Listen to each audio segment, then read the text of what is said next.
Manipuri Wari Taminnasi, a Manipuri audio YouTube channel.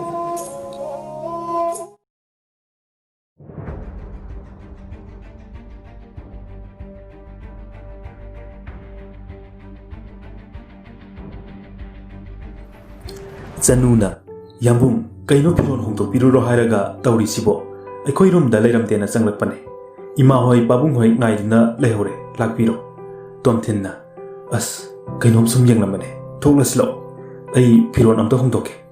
Zanu, Tomtin Tokraba, Matung, Mami Amata Duna Lehoe, Makoi Puna Sak Ising Sari, Tomtinna, Ima, Babum, Yajan Bise. Class 10 thadri fawbadi boarding da thamgi kale namau ibema ibani khanaraga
ama ngasi maniam otpagi tanthokpagi chatnabi ama kanna tawrakliba asina lairik haibagi chatnabini haiga dawribra tomtelna madudi magi nupagi makha pole ima nupa aduna magi nupi adubu laudringai matamda imung adugi chatna kanglon hana takpa mathau tai aduga yum aduda mau oina lakadawriba nupi aduga mama mapaga hana khangna hanba mathau tai nupa aduna nupi aduda aigi imana pambana sini ipana pambana sini haina khanghanba matamda chatnariba asi khara makhaidi fagani khale luhonglaga laiminaraba matungda mamau aduna maniam adubu otpa tarabadi nupa aduna magi nupi adugi lamchat soidana khangfam toi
ꯌꯨꯝꯁꯦ ꯄꯨꯡꯆꯤꯛ ꯍꯦꯛ ꯆꯤꯛꯀꯗꯧꯔꯤꯗꯣ ꯍꯥꯏꯅꯔꯤꯉꯩ ꯌꯥꯏꯆꯦꯟꯕꯤ ꯀꯨꯝꯂꯛꯏ ꯌꯥꯏꯆꯦꯟꯕꯤꯅ ꯕꯣꯕꯣꯛ ꯕꯣꯕꯣꯛ ꯑꯩꯒ ꯍꯦꯛ ꯍꯦꯛ ꯂꯩꯕ ꯅꯦꯅꯦꯗꯨꯅ ꯑꯩ ꯕꯣꯔꯗꯤꯡꯗ ꯂꯩꯕ ꯌꯥꯔꯣꯏ ꯍꯥꯏꯔꯤꯕ ꯆꯅꯨꯅ ꯏꯆꯥꯊꯣꯏ ꯀꯩꯒꯤꯅꯣ ꯅꯪꯅ ꯍꯦꯛ ꯍꯦꯛ ꯑꯗꯨ ꯍꯥꯏꯔꯤꯗꯤ ꯑꯗꯨ ꯃꯇꯨꯡꯗ ꯍꯥꯏꯒꯅꯨ ꯂꯥꯛꯑꯣ ꯕ꯭ꯔꯦꯛꯐꯥꯁ ꯆꯥꯔꯣ ꯂꯥꯛꯑꯣ ꯃꯇꯝꯅ ꯑꯁꯨꯝ ꯍꯧꯈꯤꯕꯅ ꯌꯥꯏꯆꯦꯟꯕꯤ ꯕꯣꯔꯗꯤꯡꯗ ꯊꯝꯈꯤꯕ ꯅꯨꯃꯤꯠ ꯑꯗꯨꯅꯤ ꯅꯣꯡ ꯅꯨꯡꯁꯤꯠꯁꯨ ꯀꯟꯅ ꯁꯤꯠꯂꯝꯃꯤ ꯑꯈꯥꯛ ꯑꯔꯥꯎꯇꯅ ꯊꯜꯂꯝꯃꯤ ꯆꯅꯨ ꯃꯆꯥꯒꯤ ꯔꯨꯝꯗ ꯆꯪꯂꯛꯏ ꯐꯅ ꯍꯥꯏꯖꯕꯒꯤ ꯋꯥꯅꯤ ꯀꯔꯝꯕ ꯃꯃꯥꯅ ꯃꯆꯥꯒꯤ ꯃꯅꯥꯛꯇꯒꯤ ꯂꯥꯞꯈꯤꯕ ꯃꯇꯝꯗ ꯅꯨꯡꯉꯥꯏꯅ ꯂꯩꯒꯅꯤ ꯃꯆꯥꯒꯤ ꯐꯃꯨꯡꯗ ꯐꯝꯗꯕꯗ ꯀꯞꯂꯛꯏ ꯃꯃꯥꯒꯤ ꯏꯍꯥꯏ ꯏꯆꯥ ꯂꯩꯇ꯭ꯔꯕꯗ ꯌꯨꯝꯁꯦ ꯉꯁꯤꯗꯤ ꯏꯆꯤꯛ ꯆꯤꯛꯏ ꯏꯆꯥꯒꯤ ꯂꯥꯏꯕꯛꯁꯤꯕꯨ ꯊꯤ ꯍꯥꯏꯒꯗꯧꯔꯤꯕ꯭ꯔꯥ ꯐꯩ ꯍꯥꯏꯒꯗꯧꯔꯤꯕ꯭ꯔꯥ ꯏꯆꯥꯕꯨ ꯌꯦꯡꯉꯒꯇ ꯄꯣꯊꯥꯖꯔꯝꯕꯅꯤ ꯉꯁꯤꯗꯤ ꯌꯨꯝ ꯑꯗꯨꯒꯤ ꯃꯊꯛꯇ ꯃꯤ ꯑꯃꯅ ꯌꯥꯝꯅ ꯁꯥꯎꯅ ꯒꯝ ꯒꯝ ꯆꯠꯄꯒꯤ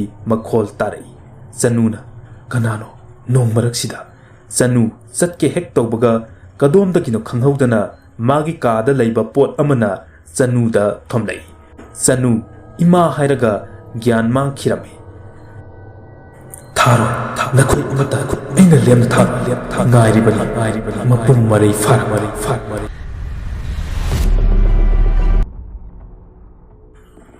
ꯆꯅꯨ ꯒ꯭ꯌꯥꯟ ꯇꯥꯔꯛꯄ ꯃꯇꯝꯗ ꯍꯣꯁꯄꯤꯇꯥꯜꯗ ꯂꯩꯔꯝꯃꯤ ꯃꯇꯧ ꯀꯔꯝꯅ ꯃꯍꯥꯛ ꯃꯐꯝꯁꯤꯗ ꯂꯩꯔꯝꯂꯤꯕꯅꯣ ꯈꯟꯖꯩ ꯇꯣꯝꯊꯤꯟꯅ ꯅꯪꯕꯨ ꯒ꯭ꯌꯥꯟ ꯈꯔ ꯇꯥꯔꯕꯣ ꯆꯅꯨꯅ ꯌꯥꯝꯕꯨꯡ ꯀꯔꯝꯅ ꯑꯩ ꯃꯐꯝꯁꯤꯗ ꯇꯣꯝꯊꯤꯟꯅ ꯏꯆꯥꯊꯣꯏꯒꯤ ꯀꯥꯗꯒꯤ ꯀꯟꯅ ꯂꯥꯎꯔꯛꯄꯅꯦ ꯑꯩꯅ ꯆꯪꯂꯛꯄꯗ ꯒ꯭ꯌꯥꯟ ꯇꯥꯗꯅ ꯂꯩꯔꯝꯕꯅꯦ ꯆꯅꯨꯅ ꯀꯩꯅꯣ ꯑꯩꯗꯤ ꯉꯔꯥꯡ ꯏꯆꯥꯊꯣꯏꯒꯤ ꯀꯥꯗꯒꯤ ꯑꯗꯨꯝ ꯊꯣꯔꯛꯏꯅ ꯇꯣꯝꯊꯤꯟꯅ ꯍꯣꯏꯁꯦ ꯐꯔꯦ ꯉꯥꯏꯍꯥꯛꯇꯪ ꯄꯣꯊꯥꯔꯣꯁꯦ ꯔꯥꯙꯦꯅ ꯏꯕꯦꯝꯃ ꯅꯁꯥ ꯀꯔꯤꯁꯨ ꯇꯧꯗꯕ꯭ꯔꯥ ꯆꯅꯨꯅ ꯑꯥꯎ ꯏꯃꯥ ꯀꯩꯁꯨ ꯇꯧꯗ꯭ꯔꯦ ꯇꯣꯝꯊꯤꯟꯗ ꯑꯣꯟꯁꯤꯟꯗꯨꯅ ꯌꯥꯝꯕꯨꯡ ꯌꯨꯝꯗ ꯍꯟꯅꯕ ꯗꯣꯛꯇꯔꯗ ꯍꯥꯏꯅꯕꯤꯔꯣ ꯌꯨꯝꯗ ꯆꯠꯂꯁꯤ ꯆꯅꯨꯅ ꯍꯥꯏꯃꯟꯕꯗꯒꯤ ꯌꯨꯝꯗ ꯀꯨꯝꯂꯛꯂꯦ ꯆꯅꯨ ꯇꯁꯦꯡꯅ ꯃꯍꯥꯛ ꯀꯩꯗꯧꯈꯤꯕꯅꯣ ꯍꯥꯏꯕ ꯅꯤꯡꯁꯤꯡꯕ ꯊꯣꯛꯂꯝꯗꯦ ꯍꯟꯗꯛ ꯃꯥꯒꯤ ꯏꯃꯨꯡꯗ ꯊꯣꯛꯂꯤꯕ ꯑꯁꯤ ꯃꯥ ꯈꯛꯇꯔ ꯍꯥꯏꯅ ꯈꯜꯂꯤ ꯇꯣꯝꯊꯤꯟꯗ ꯑꯃꯨꯛ ꯍꯥꯏꯒꯦ ꯈꯜꯂꯕꯁꯨ ꯇꯣꯝꯊꯤꯟ ꯂꯥꯏ ꯇꯤꯟꯕꯨ ꯀꯌా ꯊꯥꯖꯗꯦ ꯃꯁꯥꯗ ꯀꯅꯥꯗꯁꯨ ꯂꯥꯜꯂꯨꯗꯦ ꯀꯅꯥꯅꯁꯨ ꯀꯩꯁꯨ ꯇꯧꯔꯣꯏ ꯍꯥꯏꯕꯒꯤ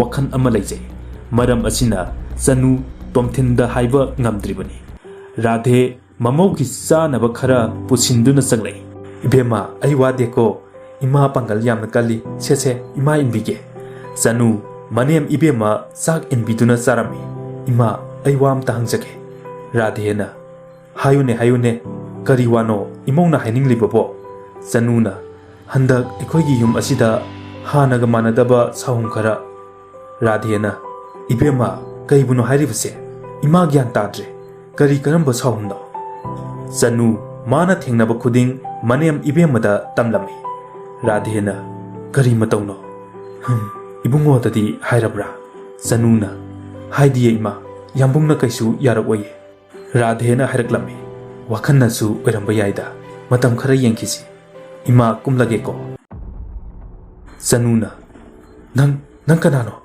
ꯀꯔꯤꯒꯤꯅꯣ ꯅꯪꯅ ꯑꯁꯨꯛ ꯌꯥꯝꯅ ꯑꯩꯕꯨ ꯑꯣꯠꯂꯤꯕ ꯅꯪ ꯀꯅꯥꯅꯣ ꯅꯨꯄꯤ ꯑꯗꯨꯅ ꯑꯩ ꯀꯅꯥꯅꯣ ꯍꯥꯏꯕ ꯅꯣꯡꯃ ꯁꯣꯏꯗꯅ ꯈꯪꯂꯛꯀꯅꯤ ꯆꯅꯨ ꯃꯅꯤꯡ ꯍꯟꯗꯨꯅ ꯆꯠꯂꯤ ꯅꯨꯄꯤ ꯑꯗꯨꯁꯨ ꯑꯀꯤꯕꯒꯤ ꯁꯛꯐꯝꯗ ꯆꯪꯁꯤꯜꯂꯛꯏ ꯆꯅꯨꯅ ꯀꯔꯤꯒꯤꯅꯣ ꯅꯪꯅ ꯑꯩꯒꯤ ꯏꯆꯥꯊꯣꯏꯕꯨ ꯁꯦꯟꯅꯗꯨꯅ ꯂꯩꯔꯤꯕ ꯍꯥꯏꯌꯨ ꯃꯃꯥ ꯑꯩꯅ ꯀꯔꯤ ꯂꯥꯟꯈꯤꯕꯒꯤꯅꯣ ꯅꯨꯄꯤ ꯑꯗꯨꯅ ꯃꯔꯝ ꯑꯩꯅ ꯅꯪꯒꯤ ꯅꯆꯥꯕꯨ ꯁꯦꯟꯅꯕꯒꯤ ꯃꯔꯝ ꯆꯅꯨ ꯅꯨꯄꯤ ꯑꯗꯨꯅ ꯁꯨꯝ ꯆꯪꯁꯤꯜꯂꯛꯄꯗ ꯈꯣꯡꯐꯝ ꯆꯥꯍꯧꯗꯕꯗꯒꯤ ꯇꯨꯁꯤꯜꯂꯤ ꯆꯪꯁꯤꯜꯂꯛꯀꯅꯨ ꯅꯪ ꯀꯅꯥꯅꯣ ꯅꯨꯄꯤ ꯑꯗꯨꯅ ꯆꯅꯨꯒꯤ ꯃꯈꯣꯡ ꯄꯥꯏꯗꯨꯅ ꯆꯤꯡꯈꯤ ꯆꯅꯨ ꯃꯤꯀꯞ ꯈꯪꯊꯣꯛ ꯊꯣꯛꯂꯛꯏ ꯆꯅꯨꯅ ꯀꯔꯤ ꯃꯪꯅꯣ ꯑꯩꯅ ꯍꯟꯗꯛ ꯇꯧꯔꯤꯕ ꯑꯩꯅ ꯉꯁꯤ ꯎꯔꯤꯕ ꯁꯛꯇꯝ ꯑꯁꯤ ꯑꯩꯅ ꯎꯈꯤꯕꯗꯨ ꯅꯠꯇꯕ꯭ꯔꯥ ꯀꯔꯤ ꯃꯔꯝ ꯑꯩꯅ ꯃꯥꯕꯨ ꯇꯣꯏꯅ ꯎꯔꯤꯕ ꯀꯔꯤꯒꯤꯗꯃꯛ ꯃꯥꯅ ꯑꯩꯒꯤ ꯌꯨꯝ ꯑꯁꯤꯗ ꯂꯩꯔꯤꯕ ꯑꯗꯨꯒ ꯑꯩꯒꯤ ꯃꯤꯠꯁꯤꯅ ꯃꯥꯕు ꯍꯦꯛ ꯎꯔꯤꯕꯁꯤꯅ ꯀꯔꯤꯒꯤ ꯑꯩꯒꯤ ꯋꯥꯈꯟꯅꯔ ꯅꯠꯇ꯭ꯔꯒꯅ ꯊꯋꯥꯏ ꯍꯥꯏꯕꯗꯨ ꯑꯣꯏꯔꯤꯕ꯭ꯔꯥ ꯏꯆꯥꯊꯣꯏꯅ ꯅꯦꯅꯦ ꯍꯥꯏꯔꯤꯕ ꯑꯁꯤ ꯃꯥ ꯑꯣꯏꯒꯗꯧꯔꯤꯕ꯭ꯔꯥ ꯀꯔꯤ ꯇꯧꯒꯅꯤ ꯍꯧꯖꯤꯛ ꯑꯩꯕꯨ ꯌꯥꯝꯕꯨꯡꯗ ꯍꯥꯏꯔꯁꯤꯔꯥ ꯌꯥꯝꯕꯨꯡꯗ ꯍꯥꯏꯔꯒ ꯌꯦꯡꯂꯒꯦ ꯇꯣꯝꯊꯤꯟ ꯃꯥꯒꯤ ꯑꯣꯐꯤꯁꯀꯤ ꯐꯥꯏꯜ ꯈꯔ ꯌꯦꯡꯂꯤ ꯆꯅꯨꯅ ꯌꯥꯝꯕꯨꯡ ꯊꯕꯛ ꯌꯥꯝꯅ ꯆꯤꯟꯕ꯭ꯔꯥ ꯀꯩꯅꯣ ꯍꯥꯏꯔꯛꯑꯣ ꯌꯥꯝꯕꯨꯡ ꯀꯩꯅꯣ ꯍꯥꯏꯔꯛꯑꯣꯅꯦ ꯀꯩꯅꯣꯝꯇ ꯁꯨꯝ Tomtinna hairaklamme. Zanu, nangna haininglido, lattana adum hairo. Yambung, ai handakse, mang kaya nungaite.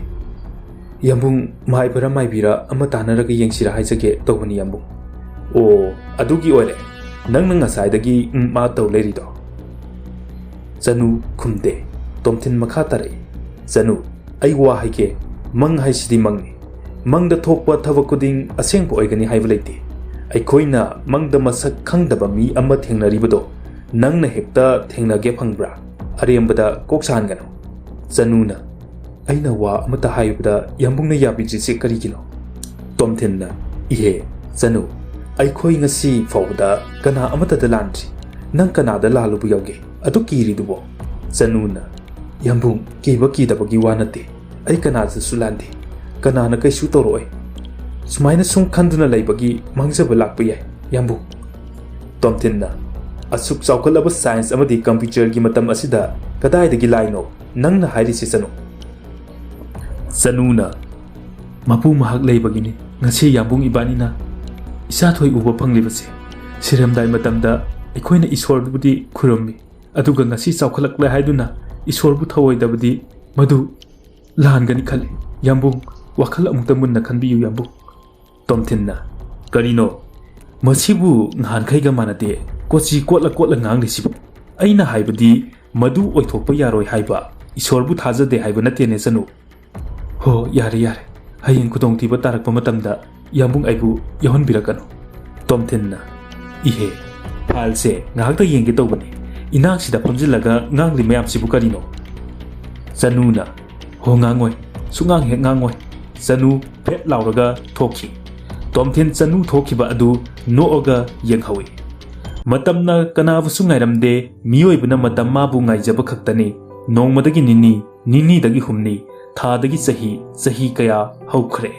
Haujikti yaichenbi first semester kare mapung marai farakle sakta chuda hendokna fajabini. Auba nupa kanagi thamoibu sumba ngambi saktamni musuk muna ningdu yairibi samlangni khusemgi yawda ingna fajabi maithongni piktak tawbi simbalda nganglap tamna sangliba lipstick pukning huna sumhalabi laigi mitta changliba misna ani lirungna ngamjabi pisum ani gi mayaina hapliba bindini. Yaichen bina Tanu loidribo thenge lao kedana amuk Tanuna ho noidongna original oina fajadaba adunane. Yaichen bina is yare lao karan ngangdana leirano thenge. Tanuna ho kedradi saksiga hajindana thijille Manipurgi pakhang macha makhaise nangonda loina kenjille ekoidi thibanina kenbitare aduna kerini. Yaichen bina as lao minangbo thenge. Tanuna loire he sorga he honde karino kedradi bema sitloidorini hojikkan nupasingsidhi phajabada loina ngaunarabani kuchubu khara ngauraba phajare asida leire mau oirasu laurage na ngaira matamsida athiba ikhoidi keraga phajanba taba. Yaichen bina as aidiba pelabani nangi su matam lakini kainone. Tanuna hoibe ma kedana hafu suraga leiradi kadaidagi nupano hojik matamdabo. Yaichen bina ho kero Tanuna kedoini masindana aidi nupi isam sambijabi khatpa langba pamdabi imungi awaba masak khangbi ing tapi masaki wadi kari sukande haini koirakpadana tawthorakpadana matat setpi ngakta koini. Yaichen bina ibema nupa makai taradi nangbu harpirani ne. Tanuna asengbane aina haise nungsiringaina nangdi aigi thawaini aduni adani kainabadaidi bhai madui nupido aduni adani pangya yabani haini adagi khara zopa kangbudi arem apadu amuk khulani. Yaichen bina as thengane minangbo ngangdana leiranu.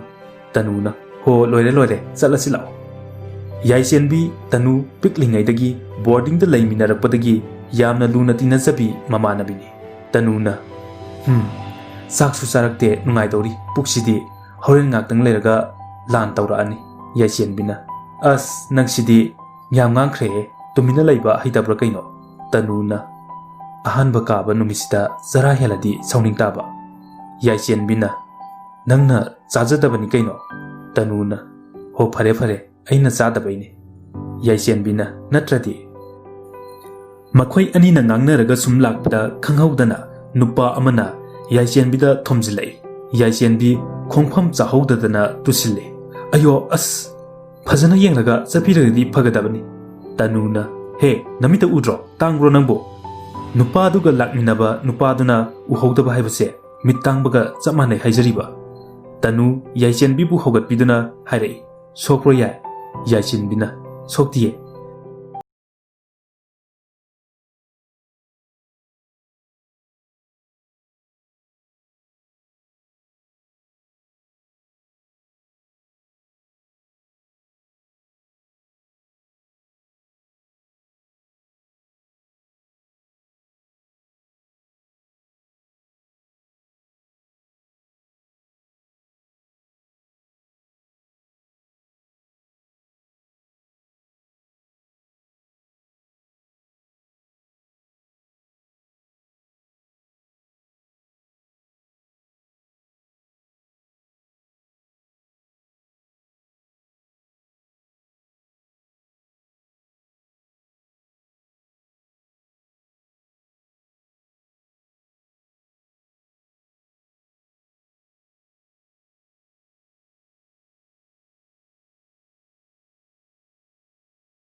ꯀꯣꯏꯕ꯭ꯔꯣ ꯅꯪꯅ ꯑꯩ ꯀꯣꯏꯕꯅꯤ ꯍꯥꯏꯁꯤꯅꯤ ꯃꯤꯔ ꯂꯥꯏꯔ ꯈꯪꯗꯕꯤ ꯑꯃ ꯊꯦꯡꯅꯔꯨꯕꯗ ꯅꯨꯄꯥ ꯑꯃ doctor ꯂꯦꯅꯤꯟ ꯇꯥꯟꯅꯗꯕ ꯌꯥꯔꯔꯣꯏ ꯃꯥꯂꯦꯝꯅ ꯚꯥꯏ ꯃꯥ ꯑꯩꯒꯤ ꯑꯣꯏꯗꯕ ꯌꯥꯗꯦ ꯀꯩꯒꯤꯅꯣ ꯈꯪꯗꯦ ꯃꯥꯇꯕꯨ ꯎꯅꯤꯡꯗꯨꯅ ꯂꯩꯔꯦ ꯔꯥꯖꯅ ꯍꯣ ꯐꯔꯦ ꯐꯔꯦ ꯐꯖꯕꯅ ꯌꯥꯏꯐꯔꯦ ꯑꯩꯅ ꯃꯃꯥꯟꯅꯕꯤꯗꯣ ꯇ꯭ꯔꯥꯏ ꯇꯧꯕ ꯇꯥꯔꯦ ꯅꯠꯇ꯭ꯔꯣ ꯃꯥꯂꯦꯝꯅ ꯏꯁ ꯏꯔꯥꯡꯗꯤ ꯅꯪꯁꯨ ꯍꯌꯦꯡꯗꯤ ꯃꯃꯤꯡ ꯈꯪꯗꯣꯛꯇꯕ ꯌꯥꯗꯦ ꯂꯩꯐꯝꯒ ꯔꯥꯖꯅ ꯐꯥꯔꯨꯒꯦ ꯍꯥꯏꯔꯤꯔꯣ ꯃꯥꯂꯦꯝꯅ ꯅꯠꯇꯦꯍꯦ ꯅꯪꯁꯨ